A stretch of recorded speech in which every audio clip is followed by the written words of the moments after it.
now would be a great time to have your employees go and look at what all your competitors are doing and create that roadmap so that you're making smart decisions for growing moving forward. Yeah, I think that's actually, and maybe not marketing specific, although you could do it for marketing, but maybe it makes sense now to invest in creating new standard operating procedures. Yes. Like kind of get your ducks in a row moving forward.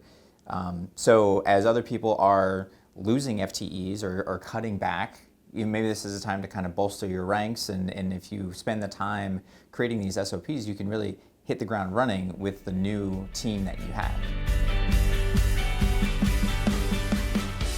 Hey there, welcome to the Dr. Marketing Tips Show. I am Jennifer. And I'm Corey. And today we're going to talk about the opposite of cutting costs and pulling back during a recession.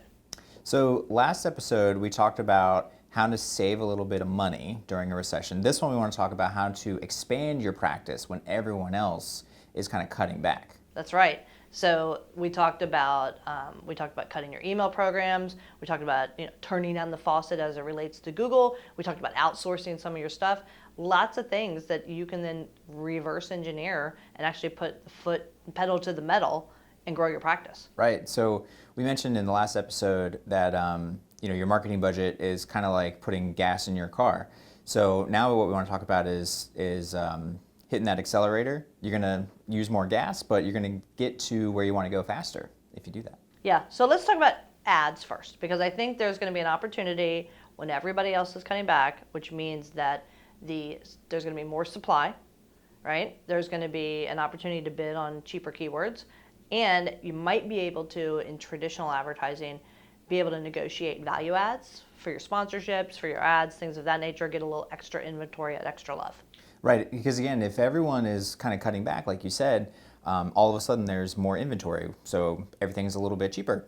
When it comes to digital, specifically with PPC or pay-per-click advertising, you're really bidding against competitors. So if there are no competitors to bid against, then the price goes way down.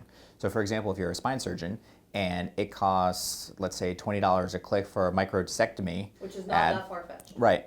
But the region that you're in, all of a sudden some of the competitors decide that they don't want to spend that money. It goes down from $20 to $14 a click. If you either keep your budget or increase your budget, then you're going to get more bang for your buck just because there's more opportunity. Yeah, and not only would now be a great time to lean into the stuff that's performing, because it probably will be cheaper, it's to look at where you can maybe put a little focus on expanding the program. So take the spine doctor as an example. Now would be maybe a good time to build a little microsite that says, second opinion, because you got people that are scared of spine surgery and they want a second opinion. Or maybe it's a downloadable asset with a follow-up nurture series via email. Maybe it's, the difference between a back ache and a back break.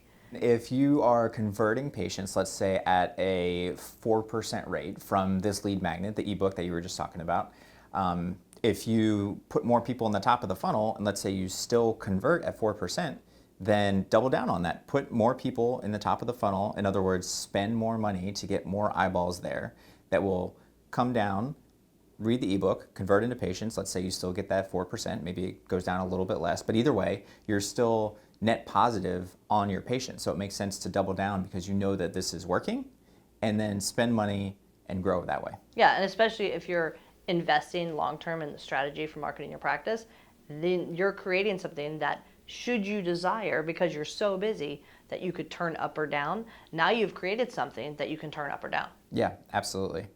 In the last episode, one of the things that we talked about was repurposing content rather than creating new content. So for this one, while we're talking about kind of expanding while everyone else is cutting back, then obviously it makes sense to say create new content. So let's say you've got a provider who is willing to step up and he wants to do more. Let's say it's a spine surgeon that we're talking about. So Dr. Smith, can we have an hour of your time to come in and shoot some video? Dr. Smith says, sure. So in this hour, we're going to plan to do 8 videos. And then from those 8 videos, we can do 6 social media posts per video. So all of a sudden, we've got 48 social posts with Dr. Smith that we didn't have a couple of weeks ago, knowing that every other competitor in the region has either stopped spending on social, or they're just they're just kind of running their evergreen and it's the same content kind of coming up. Well, we've got 48 new posts that we can use and we can spread out through this couple of months or whatever the case may be.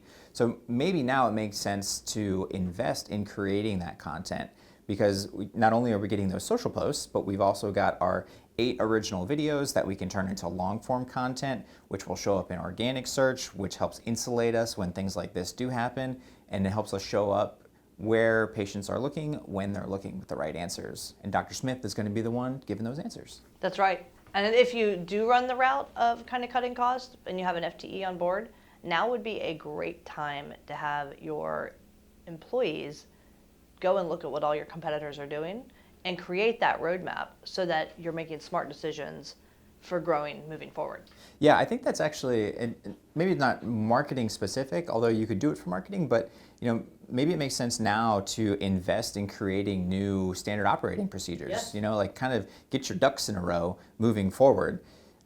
So as other people are losing FTEs or cutting back, maybe this is a time to kind of bolster your ranks, and if you spend the time creating these SOPs, you can really hit the ground running with the new team that you have. That's right. I think another area that you really could put your pedal to the metal is developing and nurturing relationships.